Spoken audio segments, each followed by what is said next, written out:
Hey everybody, it's Jeannette and Mona, and we're going to take a few minutes to connect to our social media. So if you can give us a few minutes, we will do that. We are right now YouTube. We're on YouTube. Let's see if I can do this. Check the mixer. We're live on my page. All right, so I'm not on. Give me 1 second here. We're in YouTube. Search.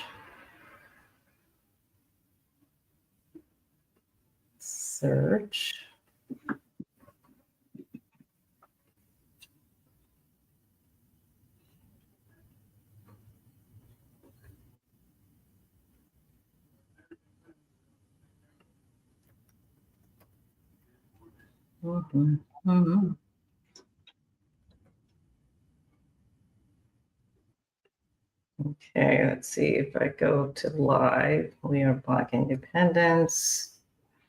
Search.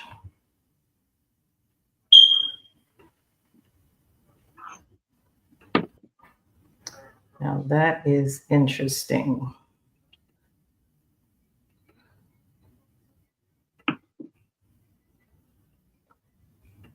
What we got going on? We are looking for, give me a second. You think you have it and you don't. We are Black Independence.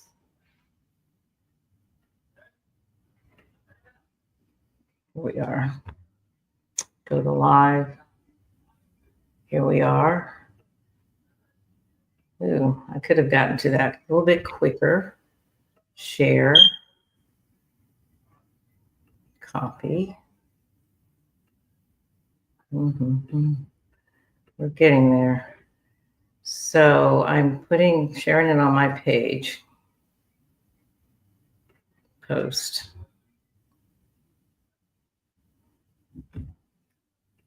Then I'm going to share it on We Are Black Independent.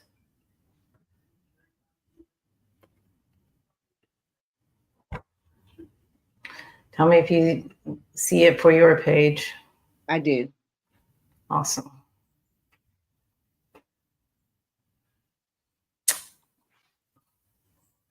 I think we are set.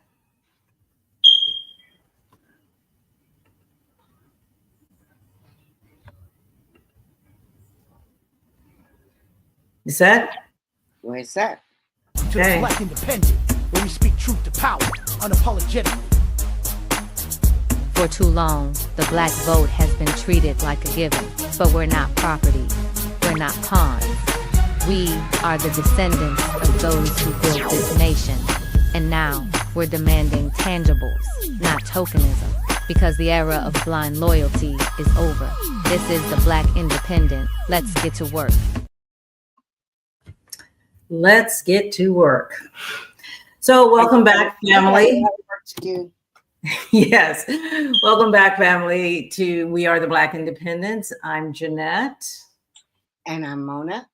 But listen, before we dive in, don't forget to subscribe to our Facebook page and our YouTube channel. We Are Black Independent with an S. That's where we keep the conversation going long after the mics are off. Hit that follow button, join us, and let's build this community together. Yeah, so tonight's episode is one we've been waiting to unpack. It's called Crime, Color, and Stories We Tell Ourselves About Black on Black Crime and this is new, white on white crime. Given recent events, and you guys know what I'm talking about, now seems to be a good time to address it. So why is one talked about constantly, black on black crime, while the other doesn't even? And what does it say about America's fear, its politics, and its justice system? You know, I came across a video of Cam Newton. I thought it was Cat Williams, but it's actually Cam Newton. And it was very telling to me. Now, I don't know the gentleman he was talking to, but you know, he's speaking some real truth. So give me a He minute. says, There we go. how is it when a black man kill a black man, it's not really outrage? Yeah. But when a white man kills a black man, it's gonna start a riot. The American media has manipulated the narrative of crime. Black on black crime is a made up thing. You have never heard white on white crime. Never heard the Asian on Asian crime.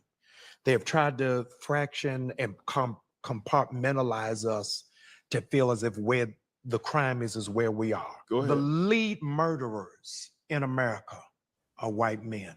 The lead robbers in America are white men. The largest amount of rapists are white men. The highest number of domestic abusers is white men. The highest number of arrested pedophiles is white men.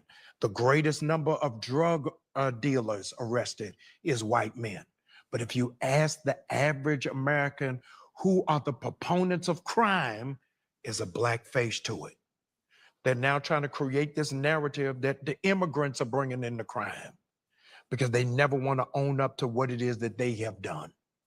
Part of our responsibility is to pull the sheets off.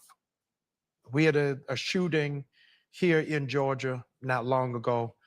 A young man named Colt, 14 years old, went and shot up his high school. His father's now being charged.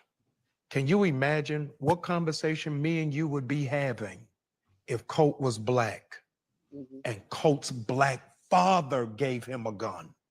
The television, the internet would explode on the irresponsibility of black fathers, on why it is that young black men have guns and are carrying guns.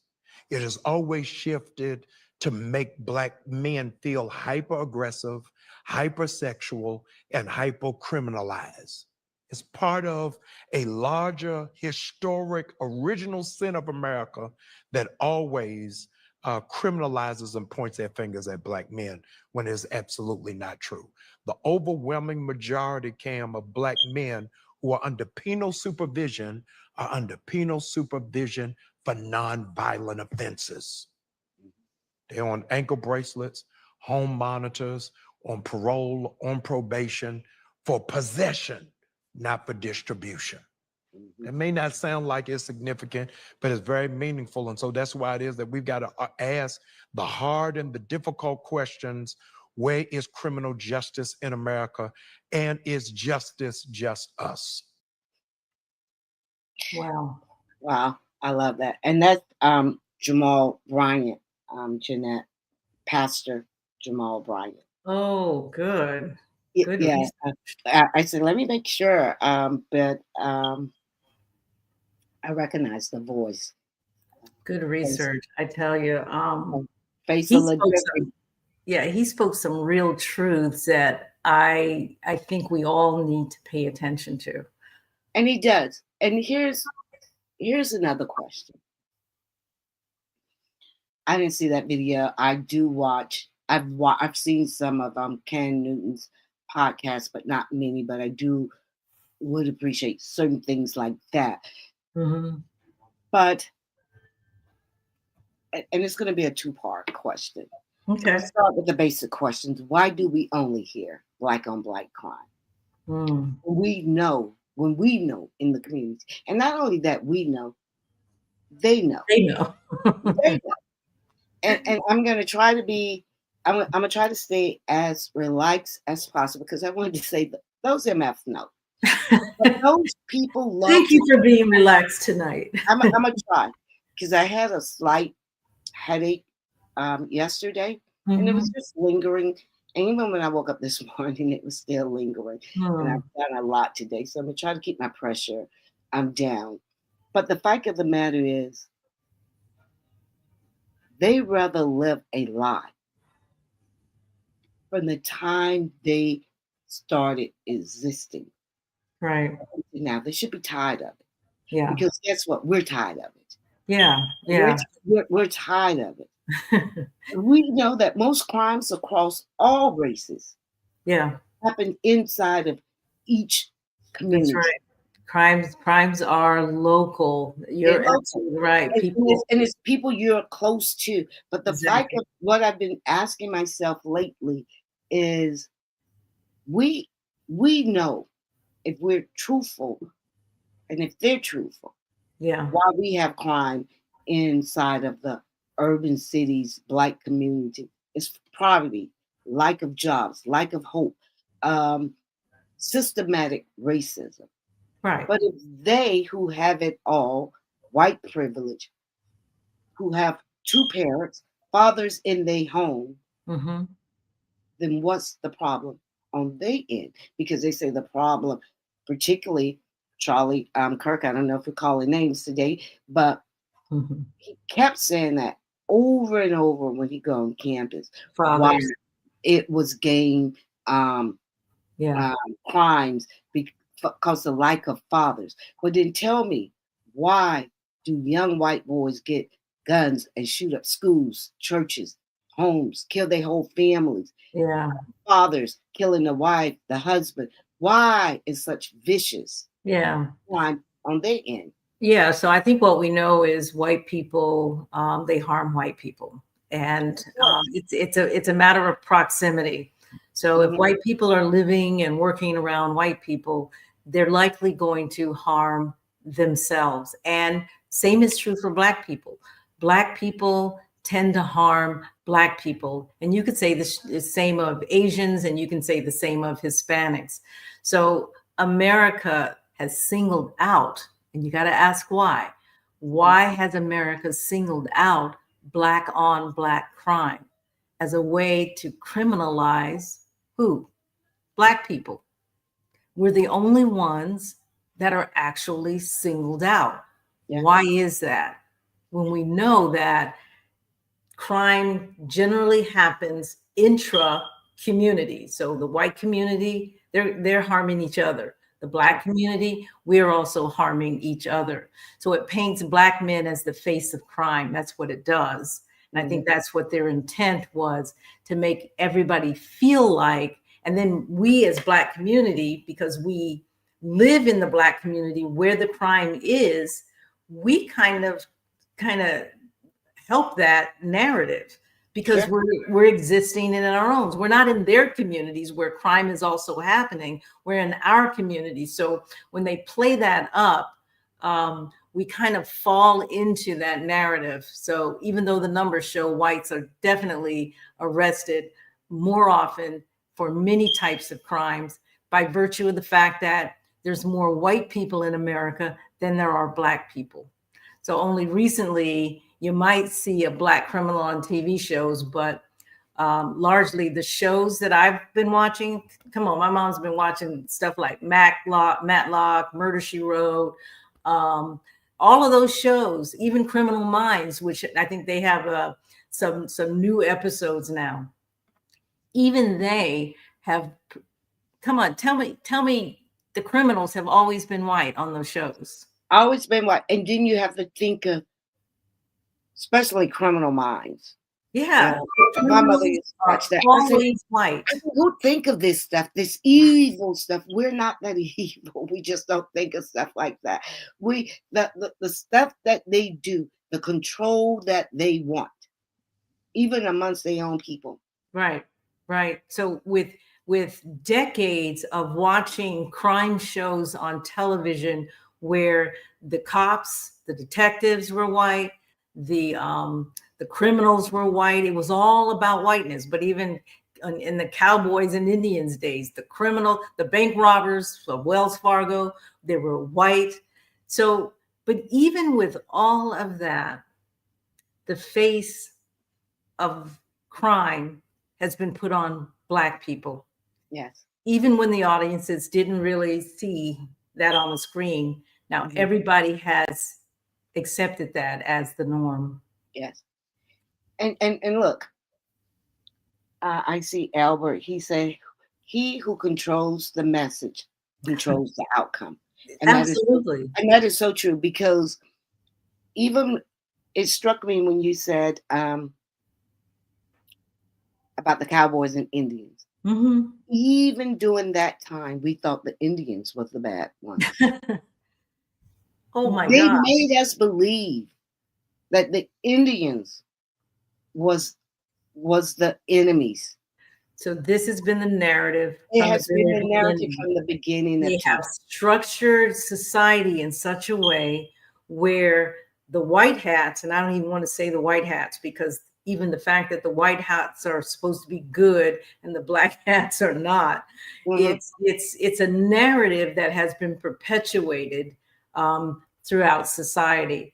And I just think that it's conditioning. We've been conditioned to believe black is whack, if you will. And Yeah. because we, yeah, because we are black, and we have, and for that narrative we just gave earlier, that white crime happens in white communities amongst white people. And I can't tell you all the stories. I mean, the stories are amazing. And then you've got black people with black crime happening to black people, but somehow the black man has become the villain across the country. Everybody's afraid of the black man. Everybody's afraid of the black man. When we got the KKKs out here, and even All of that. look, it reveals denial. So let's go back to Utah. And so when they said Utah, when I heard it last Wednesday, and it came across, and so maybe the last 4 years I've really been studying the Mormon culture, and because I like court TV, and I started following this Laura Daybell, big in the Mormon community. So I know all about the Mormons now, and just followed this court case, and it was unbelievable. And the more you dived into it, the amount of crime that goes on with these Mormons up in Montana, I heard. Yeah. Utah, it is unbelievable. Mhm. It is unbelievable. People, you just got to do your research. And the Yeah. first thing I said in Utah, how unbelievable Yeah. that this guy got shot there in the whitest city of Hello. all of the United. And I said, to me, I says, well, I don't know. I don't think it will be a Mormon, but they do a lot of killing. I mean, they Yeah, kill each they other. do. They do a lot of killing, Yeah. a lot Yeah. of stealing.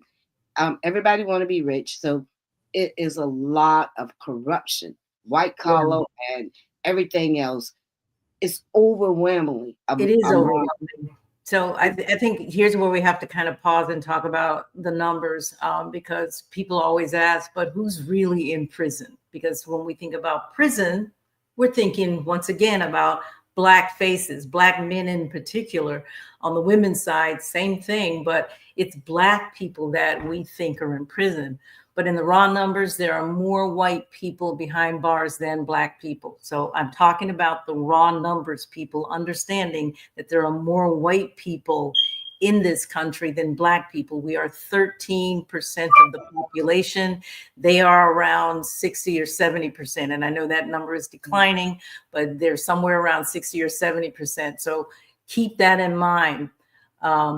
Then when you look at the rates, and I think that's what is misleading to a lot of people, because they don't really understand rates, raw numbers versus rates. Raw numbers, there are more white people in prison than there are black people. But when we look at the rates, and that's comparing white people, but when you look at the rates, how many people per 100,000, black men are locked up nearly 4 times the rate of white men. So when folks say most people in prison are black, that's not quite true. And I need for people to understand that. Whites make up the big share of the prison population, especially in states like Florida, right here where we are, because we know we lock them up just like that. In fact, we just built Alcatraz. So what's true is the disparity. Black men are far more likely to be incarcerated compared to their share of their population. That's what we have to understand. But just like Jamal Bryant just said, we are more likely to be incarcerated over small crime things. Yeah. Drugs, stealing a car maybe multiple times. Okay. We're incarcerated for drugs. Yes. We are not incarcerated for drugs. Right. Both are using, let's say, yes. But Black men are incarcerated, white men are not. Yes. You know, you get pulled over, particularly back when it was the 3 strikes you're out. Exactly. All of this stuff. So, you know, it's a double standard, and we know that, and they know that, and they set it up that way. But they set it up that way. That's right. You know, particularly when it comes to something like what just happened, if it's blight, punishment is the first reaction. It is the first reaction. And I remember this talking to different cops when white kids got pulled over. If it's white, they're going to show compassion. They're going to think that I can't destroy this kid's life. Yeah, they do. It's always going to show up. We see this even when cops are arresting them. Now that we see all this stuff on Facebook, and still the backlash gets redirected at the Black community. And I'm saying that even from Charlie Kirk, before anything happened. Now, anybody with an ounce of sense, no, nobody Black had anything to do with that shooting.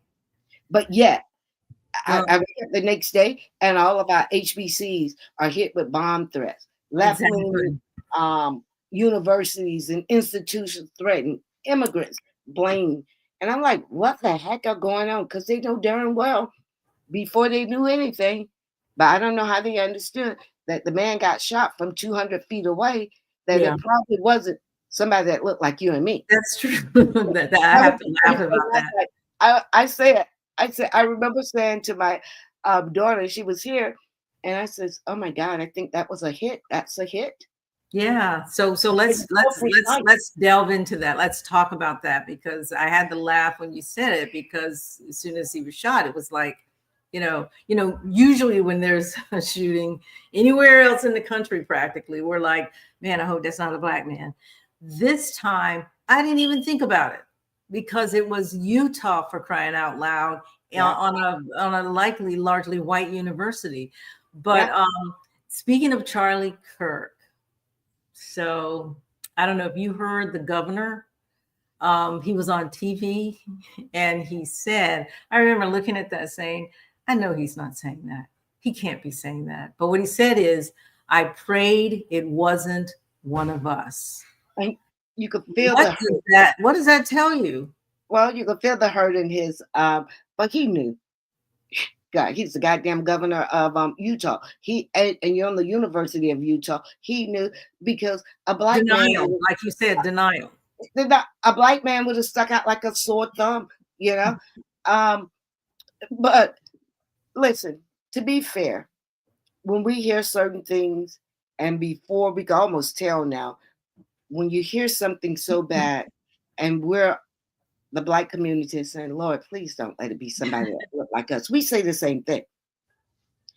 But we quickly know, once they start giving details, but they're not showing a picture, we know damn well it ain't nobody look like us. Okay. But he was so hurt. You could feel it in his heart. He was so hurt. And then the next thing came out. He came from a gut family.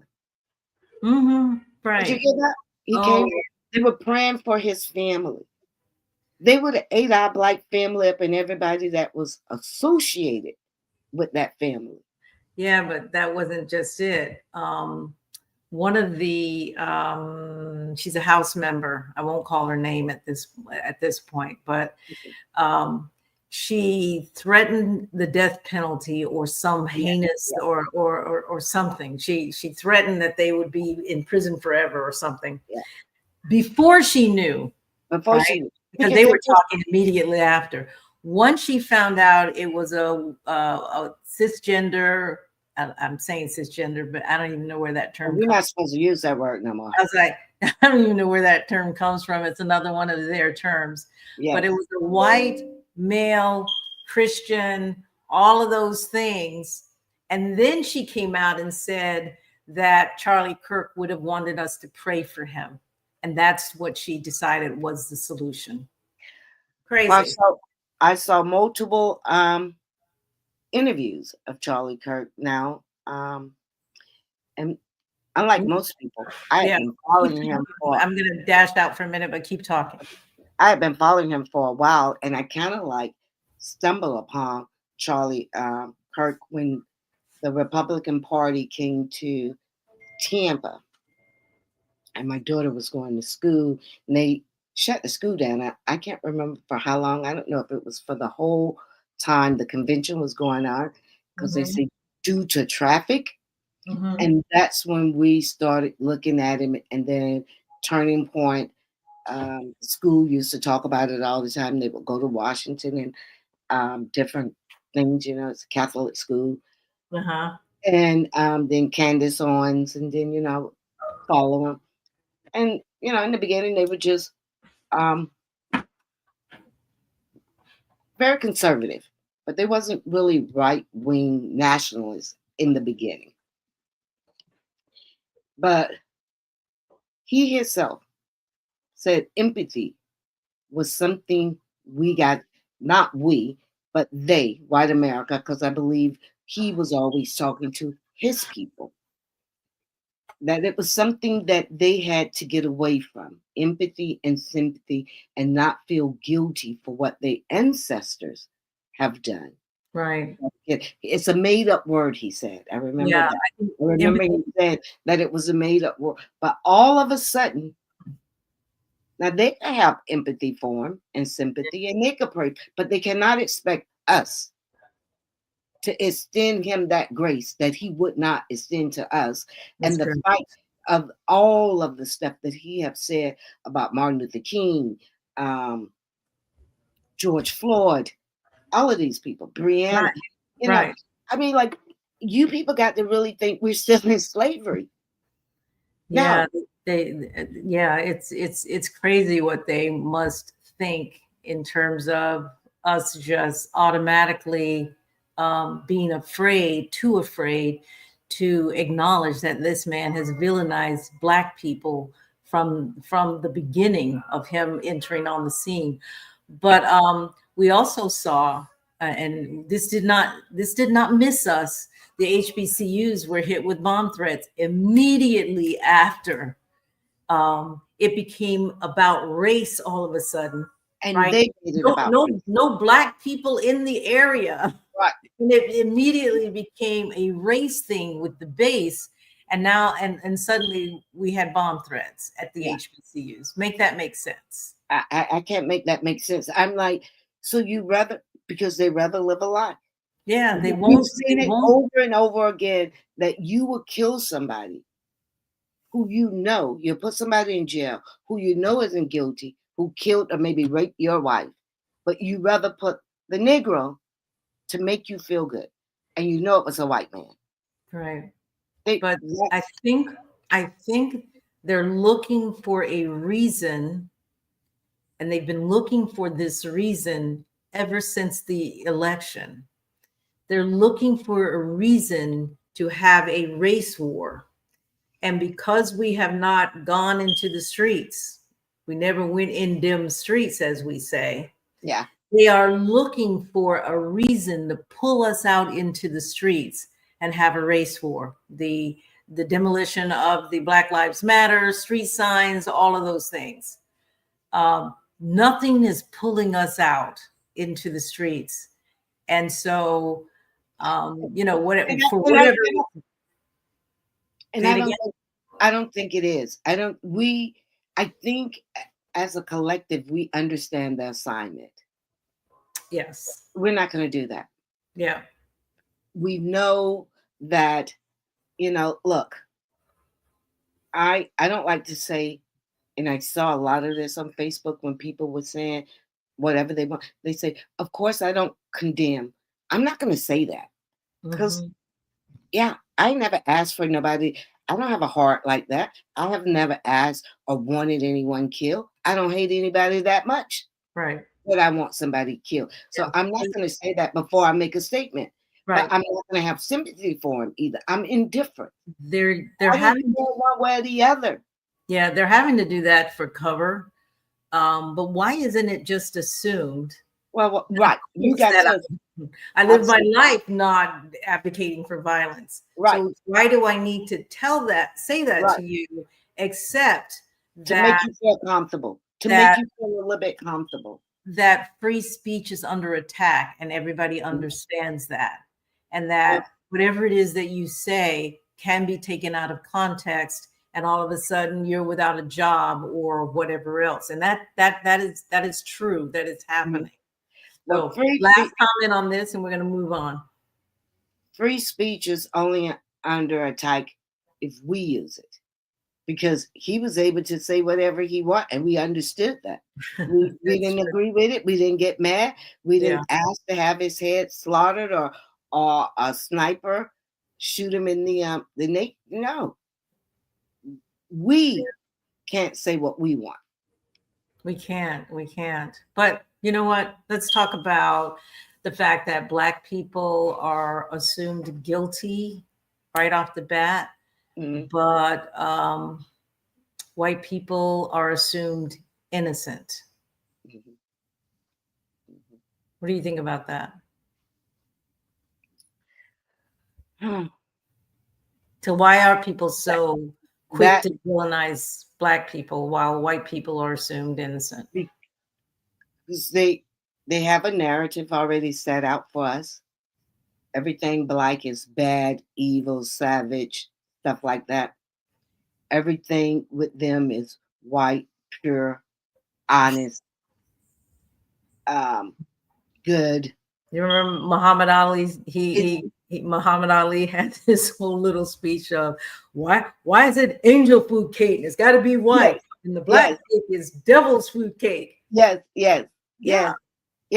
You know, evil, everything evil and dark is black. You know, and they, which we know, not only we know, but goddamn it, the people who run the world know that it's just the opposite. Yes, it is. They know that.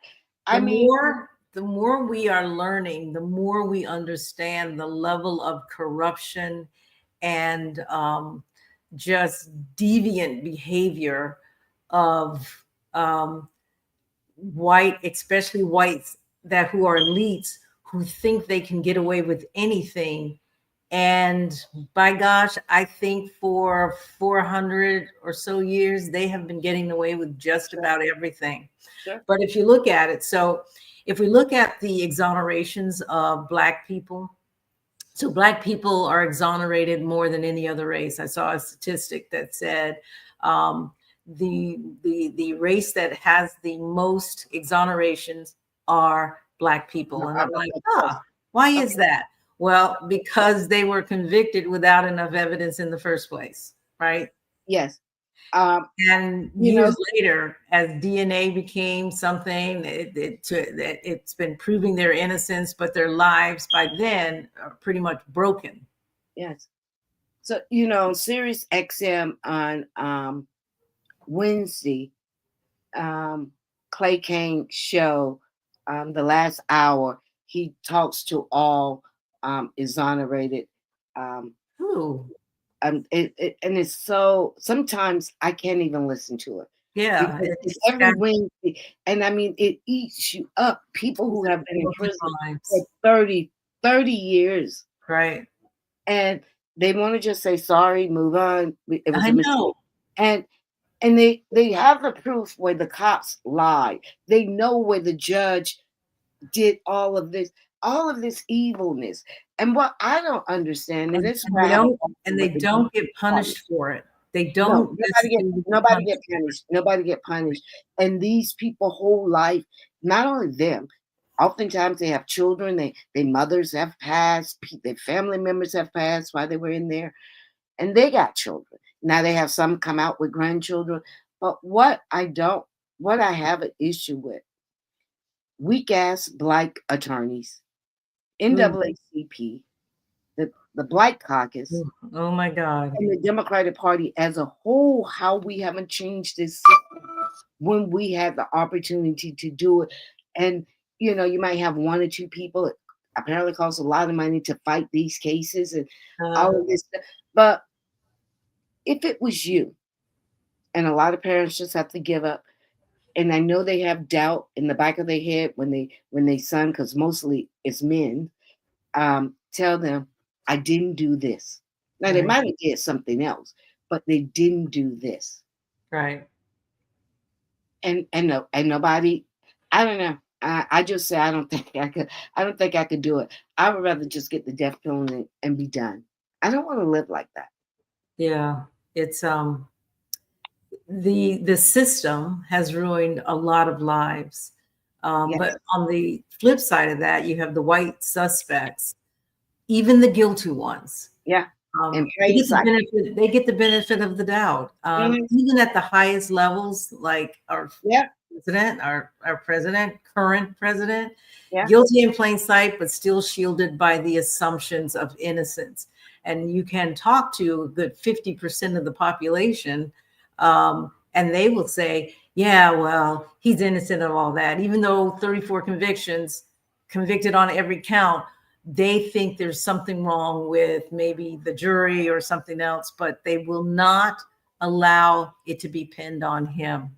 So if we look at if we really look at the contrast, white criminals like Alex Murdaugh, do you remember him? Alex Murdaugh. Yeah, he was the South Carolina lawyer who killed his wife and son after years of swindling his clients. Oh, wait. Yes. Because see, like I told you, I like crime, but I think it was in Georgia. Was it South Carolina? No, it was South Carolina. Definitely South Carolina. Yeah, he had two sons. Yes, and even one son. Wife and son on their farm. Right. In the horse thing. Yes. Right. Oh my God. Right. That man lived. That was so that to me. But that wasn't the first. That wasn't the first incident of murder, suspected murder, alleged murder. One had something to do with the son that is still alive, but I won't get into that. But they lived in plain sight, protected by privilege, until his crimes finally caught up with him. They couldn't deny it. So I'm just saying, he's in prison right now, but he should have been in prison a long time ago. You don't really know how horrific that murder was, because he shot them close range with a shotgun. I mean, family, son, brains was everywhere. Here's the deal. Family. It was his wife. It was his wife and his son. Right? Okay, but just think about that for a moment, because we in this country fear Black men. Yeah. That crime was pretty heinous. Yes. And it was in the family, on their farm. And yet we're not fearing white men, because when a Black man or a Muslim man or whoever does a crime, then all of a sudden all Muslims and Black men become suspects. Yeah. I mean, this man shot his family, got in his car, and drove to his mother's house, if I have it correctly. Yeah, I think you do. I think they're, again, plain sight. They can move about in plain sight. But then you remember Dylan Roof, who murdered 9 Black churchgoers. He was calmly arrested, and they took him on the way to the jail. They took him to Burger King. Burger King, because he was hungry. I guess killing that many people. Mona. They took him to Burger King. Yes. Okay? Yeah.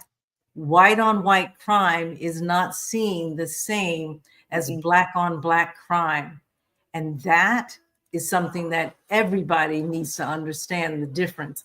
And then there was Nicholas Cruz, who killed 17 at Stoneman Douglas. And he was safely taken into custody. He had gotten away, and they found him. I forget where they found him. And they safely took him in. Right? That was the one here in Florida, right? That was in Florida. That definitely. And then remember, I don't know if you remember Ted Bundy.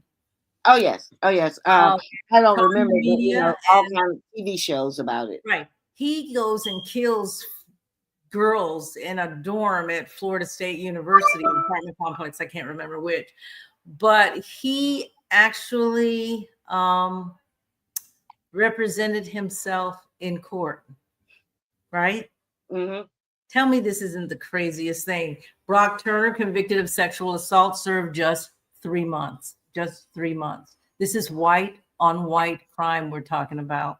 So these men were given a chance after chance, treated as anomalies. Oh, this is strange. This doesn't really happen in the white community, and they don't face white crime the way that Black people have to face Black crime. So on the other hand, let's talk about Black folks, because y'all know the stories of the Black folks. Many Black men, often innocent, don't even make it out alive. Mm-hmm. That's compared to what happens when in the white community. Many Black men do not make it out alive. They don't even make it out alive. Remember Eric Garner, who died for allegedly selling loose cigarettes? And then there's George Floyd, who died over a $20 bill. Tamir Rice, just 12, was killed holding a toy gun. Breonna Taylor was killed in her own home. They weren't even given the benefit of the doubt. They weren't given compassion. They weren't presumed guilty. And they were presumed guilty. And that presumption cost them their lives. And I say to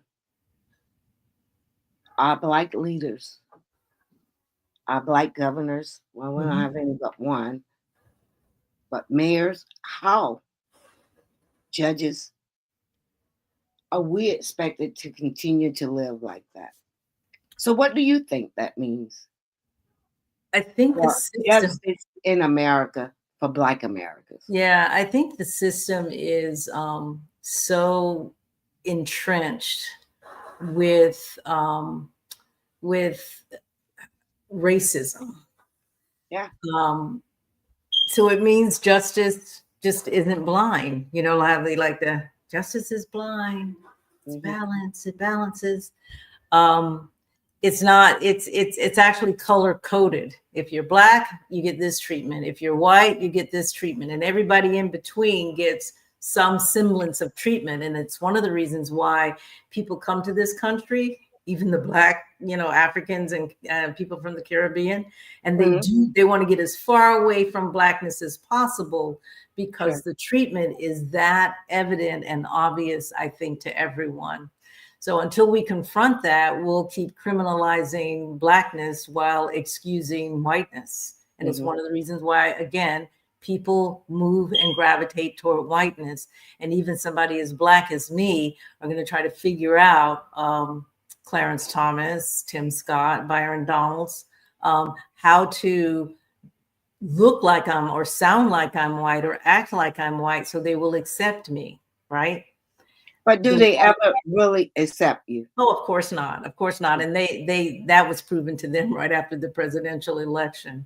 Sure. So now we see a narrative, and now we see this narrative weaponized politically. Former President Trump has been leaning on the phrase Black on Black crime. He's been saying that quite a bit lately, as he's using it to justify sending federal forces into cities with Black mayors. And notice the pattern, people. The cities are Black mayors, which means there must be enough Black people in those cities to vote for a Black mayor. So even in the white governors, they're looking for cities with Black mayors. So he wants to clean up crime. So the reality, many of these cities, places like Atlanta, Birmingham, and Baltimore, have reported reduced crime over the last few years, with overall rates lower than the majority white cities like Tulsa, St. Louis, or Indianapolis. He's not mentioning those with higher rates of crime, right? Well, that's somewhere that most people wouldn't even think. Alaska. That's true. Very high rate of crime. And remember, crime rates are based on every 100,000 a crime occurs or of some sort. So in big cities, we have much larger numbers. So it would feel or seem like there's a lot of crime, but the crime rate is what we're talking about here. Mm-hmm. So he even threatens Chicago, and Chicago, they came out in protest and you know, you're not coming here or whatever, but you know, Trump's going to do what Trump's going to do. But the other day I saw him on TV and he was claiming that Black women, and you know why he's using Black women, they're begging him to come and help as if they represent the majority. The ones who are begging, because we know the truth. 92% of Black voters cast their ballots for Democrats in the last election. That means the overwhelming majority sees through the stunt. And I'm just talking about Black women right now. Mm-hmm. It's that other 8% being amplified to legitimize his story. It's easy for him to find somebody among the 8% that did vote or did not vote for Democrat to make his story seem like it's legitimate, that he needs to be in Chicago. But right. This reminds me of the crime bill, if you really want to talk about it, because anytime I think about the crime bill, I think about you. Yeah. Where Black Americans wanted a problem within their community fixed, and outsiders, the lawmakers, solution led to mass incarceration of Black men. Yes, remember, the crime for Black people, generally Black on Black crime, is within our communities, and we wanted that fixed. But nobody's paying attention to the white on white crime that's happening in their communities, but we wanted that fixed, and we looked to our lawmakers to fix that. Well, Republicans took advantage of that, and what occurred, Joe Biden and the Republicans, was a bill that caused mass incarceration, and where incarcerations were relatively low for Black people, it just grew exponentially after that bill, after the crime bill. And I think we need to pay attention to that, because I think the same is likely going to happen here, except to immigrants and homeless people, and yes, Black men, that they're going to go into these types of cities and start arresting like crazy. And we might say, oh yeah, well, the streets are safer and whatever else, because Mayor Bowser in DC, I hated that she made that statement that, yeah, it seemed to be working. And I'm like, right. Please. That may happen, but what is the cost to Black communities? There is a cost attached to somebody coming in a very authoritarian way and cleaning up the streets. They're not doing that to white people. They're doing that to Black and brown people. And there has to be a way to solve those issues. That doesn't mean they have to be incarcerated. And I think that's something that we need to pay attention to be careful of saying, come help solve this problem for us, because it will never be really for us. It will be to benefit them. Well, look, it's simple. The truth is simple. Particularly when I heard the mayor say that. If you already see that or know that, why didn't she fix the problem? It's a hard problem to fix. It's not. How did he fix it? And she says she sees some change. It is because they don't want to invest in those communities. They don't want to invest in the people. I don't believe it's a hard problem. And if you're going to be the mayor, then you got to goddamn fix it. Because these crimes are local. See, right? I agree with you on the invest in the people. Mm-hmm. But invest in the people mean I need to divert some dollars that way to invest in the people. You most definitely have to divert the dollars or get more dollars from the federal government. White folks do not want to invest in the people, in the youth. She's the mayor. Any program that's out there. All right. She's the mayor. She's gonna have to make them. She's gonna have to make them upset, and maybe you might not be a two-term mayor, but at least you could do what you need to do right now. Let's say this. Yes, I hear what you're saying, and I can agree up to a point, but I think we do need to understand crime rates in DC were lower. as they are in all of these cities that he's claiming he's got to go in and put a fix to. And for him, this is called episode 1 of the reality TV series that he has now decided he's going to be the crime boss. That he's going to be a part of. Yes. Right. So, Yes. so I don't want to play into his episode, but those mayors were reducing crime in ways that were more acceptable and more. Why did she say it? The idiot said. Well, I don't like that she said that, but Right. you know, sometimes people who have jobs say things to keep their jobs. You understand that. I know you've been an entrepreneur all of your life, but I still think you understand that. I absolutely understand that. But the fact that she is the mayor, I don't need these people. We can't. This is why we're where we at, in my opinion, because we have to continue to placate to them. Yes. Instead of saying and doing the hard truth to change the direction of our community. We don't see that. Because we're 13% of the population, and this country has been so effective at dividing us. I understand that. Even for the 33 or so million, the 35 million ADOS, if you will, or FBAs, and the additional 10 million of immigrants that have come in since, I would say, around 1999, 2000, there's even a division there. So there are all kinds of divisions within the Black community that does not allow us to become as effective as I think we could if we figure that out.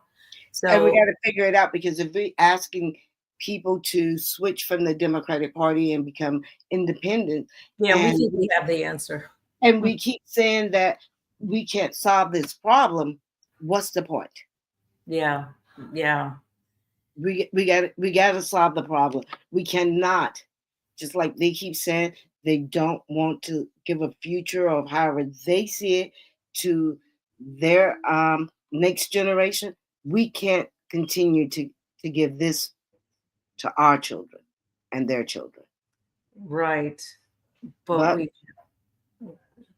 look, America insists on attaching color to everything, and we don't know how to redirect. We don't know how to work our powers. All I do know, agree with Trump or disagree, whether he's really making change or just chaos, he's doing something. And we could say we've not done anything. See how quiet I am right now. Say something. On purpose, I decided I would not say anything to that, because just because I'm doing something doesn't mean it's something that I need to be doing. And him writing these executive orders, because like it's popping candy in your mouth, is crazy. And it's all anti-Black, because the bottom line is, if we're going to take America back, Black people, the influence that we have in this country's culture in particular, is phenomenal. And the white nationalists need to stop that dead in its tracks. That's what Project 2025 does. Trump does not know how to run America, so he has to follow the plan that they created for him. So him doing something is reckless, because he has no idea really what he's doing. His goal was to stay out of prison and make a lot of money for the short time that he agreed that he would be in that office. And now that is sunsetting, I believe. And they are finding a way for him to exit without abandoning the base. This is my theory of what I think is happening. And he gets what he wants, and that is billions of dollars his family has made in the last 8 months since he was sworn in. And he gets to stay out of jail. He gets his get out of jail free card. And what the white nationalists get and in particular, the tech bros, Peter Thiel and Elon Musk, and those in that realm of the sector, what they get is control of government. Now, big business or wealthy men have always wanted to control government. There's always been this push and pull. Well, here it is 2025, and they have finally cracked the nut. And I mean that we're the MAGA nuts. They have finally figured it out and cracked the nuts. And while they didn't really want Trump, they quickly figured out he knew absolutely nothing relative to politics or government. And they used him like a Trojan horse. They used him like a Trojan horse. And they used the base who they figured absolutely knows nothing. They either know nothing, or they're so selfish themselves that, or they were so anti-Black because every time we made progress, there was backlash. Well, that I think it's all of that. Right. So there is a story that Black people, I think, really need to understand. That bottom line, in my opinion, is this is an anti-Black movement, and it is to keep Black people from controlling this country. The Hispanics are not ready to actually control, but Black people, we've been here so long, we've educated our children, and we are now moving even into the sports arena. We're moving into traditional roles that they really kept away from us. We get into them and we excel, and that's true across the board. I mean, heck, we even got to be president, and we were about to do it again. Well, that's a bridge too far for them. So they have to do everything they can right now to make sure we don't get in. I truly believe even the recent shooting has something to do with how do we make sure the base continues along these lines and keep pushing in a way that gets our message across so that we can finish what we started. Sure. So I think this is the danger, to just kind of close this out. Both white and Black Americans through the decades of conditioning have accepted Black on Black crime. Now you gotta, even within our community, we have accepted Black on Black crime in isolation of accepting white on white crime, which really doesn't exist. The construct doesn't exist. But if you think about it, the construct of Black on Black crime was also made up for a very distinct purpose, which has worked because it is a part of our way of thinking about social interactions. So it's a cultural reality than a manipulated narrative. It is a manipulated narrative, but for all of us, it's a cultural reality. It gives cover for policy. That's why Trump is moving the feds, not the feds, but the armed forces into these various cities for interventions and for scapegoating Black folks while ignoring the equal or even greater crime problems in white-led cities. Well, I don't know. You said a lot there, and I want to say this. Something you said that I want to ask you. Do we want to control America, or do we want to exist in America, or do we want to be treated equal? Now, we know that they want total control. Yeah, they want total control. We don't. That's what they're fighting for. What are we fighting for? Democracy. How? Which means the democracy that we were led to believe existed, but never really existed. Equal treatment and all of those things. I think equal treatment can't happen until you deal with the equity problems.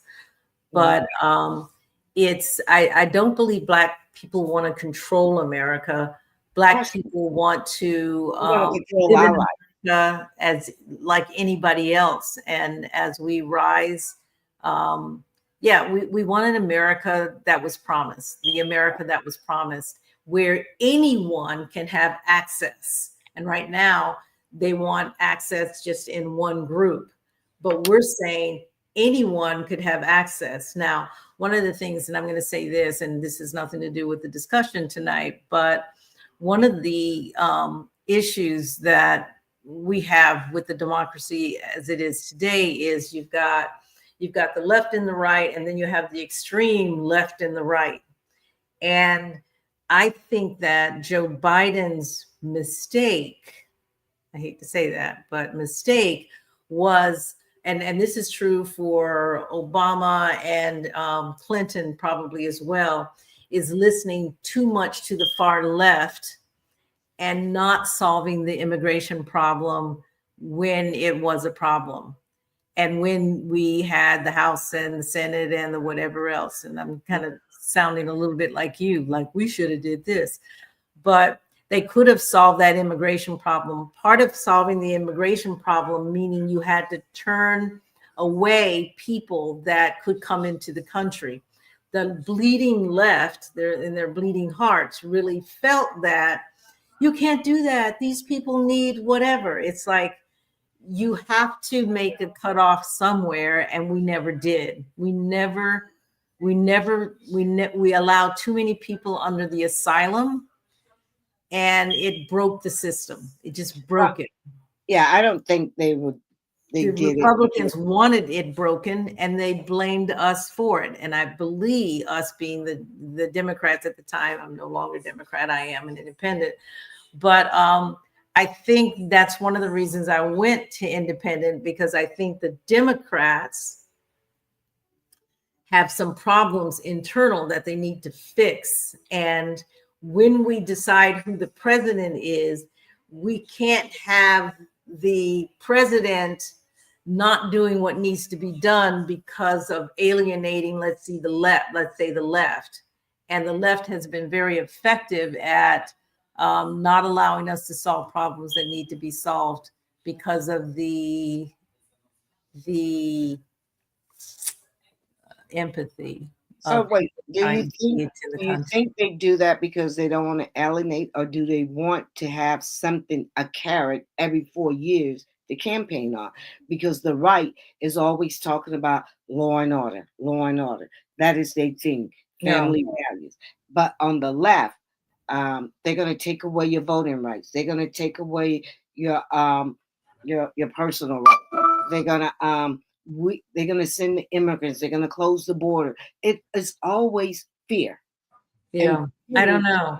I can't answer that. I would like to say no. Both of these people could have taken care. Both of these parties could have taken care of whatever issues that needed to be done. Yeah, I don't really know. I can't really answer that. My inclination would be no. I think they wanted to fix the voting rights because it was just broken about a decade or so ago. 20 years ago, I think, they started breaking it and chiseling it away, and now, bang, we don't have any. We have them. No, this next election, I have yet to see what really is going to happen. But anyway, so family. Well, listen, I'm gonna read one comment from one of our. We have a good comment. We have quite a bit, but I like this one from Mark Young, good friend of mine, and he says, "We know how to work our powers. If we truthfully want it, we have too many selfish Negroes in our village. That's only for themselves." And I believe that to be true. That's true too. I agree. This is why we're stuck where we're at. And we're going to dive into that on Wednesday. We're going to dive into that on Wednesday. Okay, I think that's really good, and thanks for the comment, Mr. Young. That's I really appreciate that, because I think we as a community, to get to where he is suggesting, we have to come together and start figuring it out that it's not about ourselves individually, it's about us collectively, and even the Black immigrants and the ADOS FBAs got to figure out, yes, our needs in terms of what the result is might be a little bit different, but we're all being discriminated against. And we have to figure out how to come together to, I'm going to just say save democracy. And I don't mean democracy as it was practiced, because we know that those at the top were doing all kinds of illicit and heinous things.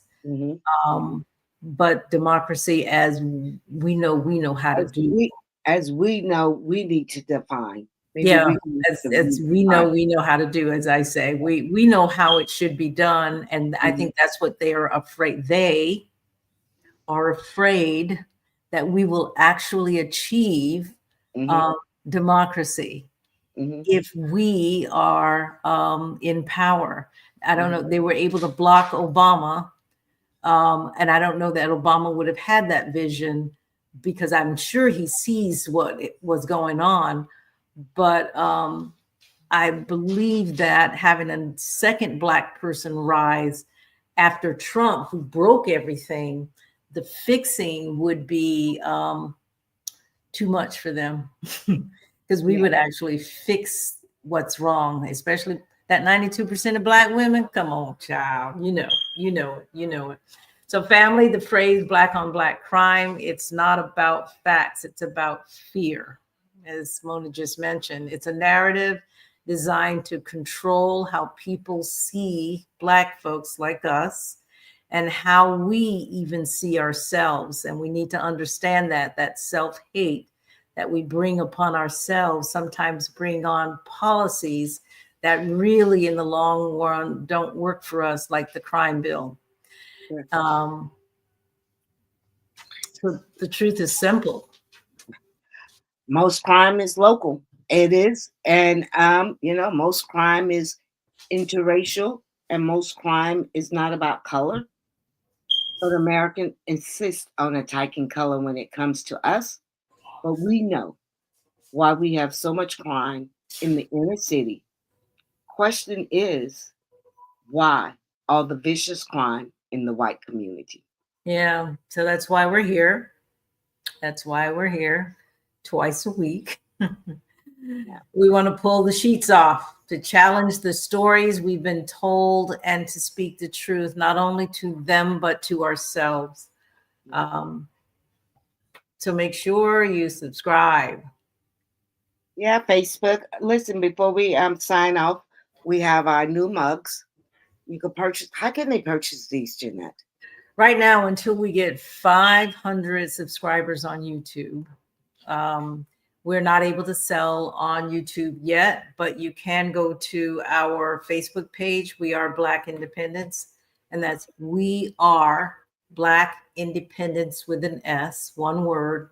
Type in one word, and you can purchase the mugs. And I really love my mug. My mother also loves the one mug that I did buy, so I do need to go buy another one for her, one for me. And we also have t-shirts coming in. We'll be hopefully showing you guys those by Sunday. Oh, Wednesday. Well, I'm not even by Sunday, probably. By next Sunday, yes. So listen, everybody, do us a favor. Please go on to your YouTube and look us up, subscribe, like, and share. Let's shift the conversation together. We will be live every Sunday at 6 and every Wednesday at 6. Yep. All right. Good night. Good night, everyone.